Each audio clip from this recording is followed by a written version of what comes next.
Selamat pagi anak-anak. Hari ini kita akan belajar tema 1 subtema 1 tentang organ gerak hewan dan manusia, berfokus pada ide pokok dan kalimat pengembang. Sebelum kita mencari ide pokok dan kalimat pengembang, kita pahami dulu yuk, apa sih yang dimaksud dengan ide pokok dan kalimat pengembang? Ide pokok adalah gagasan pokok atau gagasan utama yang melandasi sebuah paragraf. Ide pokok biasanya terletak di awal kalimat atau di akhir kalimat. Kalimat yang di dalamnya mengandung ide pokok disebut kalimat utama, sedangkan kalimat selanjutnya yang melengkapi dan memperjelas kalimat utama dalam sebuah paragraf disebut kalimat pengembang.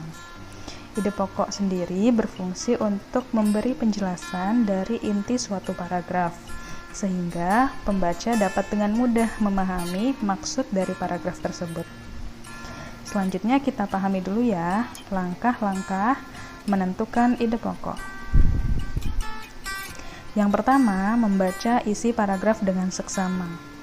Yang kedua, tandai kalimat pertama dan kalimat terakhir pada paragraf tersebut.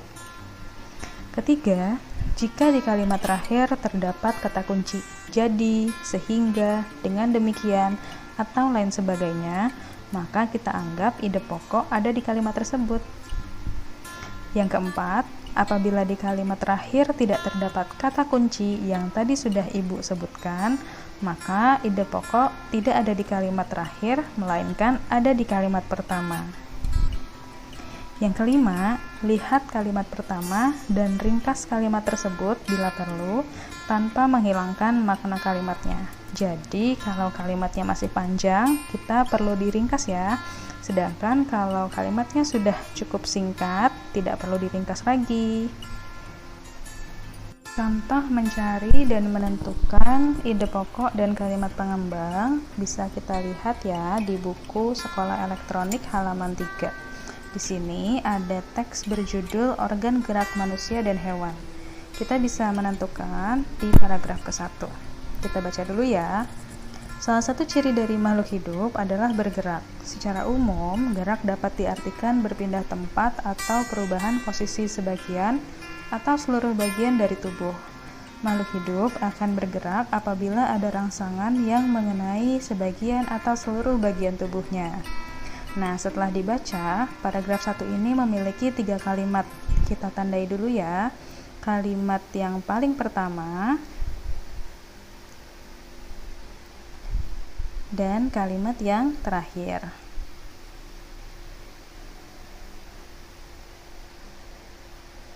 Nah, setelah kita tandai kalimat pertama dan kalimat terakhir, kita lihat bahwa di kalimat terakhir tidak ada kata kunci jadi, sehingga, dengan demikian, atau lain sebagainya. Sehingga dapat kita pastikan bahwa ide pokok tidak ada di kalimat terakhir, melainkan ada di kalimat pertama. Nah, di kalimat pertama ini, kalimatnya sudah cukup ringkas, sehingga tidak perlu kita ringkas lagi. Jadi, dapat kita tulis bahwa ide pokok di paragraf ke-1 adalah salah satu ciri dari makhluk hidup adalah bergerak. Nah, seperti terlihat di sini. Di sini ide pokoknya salah satu ciri dari makhluk hidup adalah bergerak. Kemudian, untuk kalimat pengembang, kalimat salah satu ciri dari makhluk hidup adalah bergerak ini disebutnya kalimat utama karena mengandung ide pokok. Sedangkan kalimat lainnya ini disebut kalimat pengembang. Kalian boleh menulis 1 atau 2 kalimat di paragraf itu sebagai kalimat pengembang.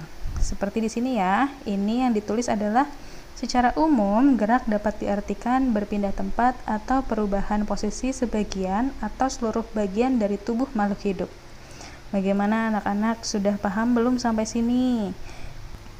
Nah, sekian materi dari Ibu. Terima kasih sudah menyimak. Selalu taati protokol kesehatan dan di rumah aja ya.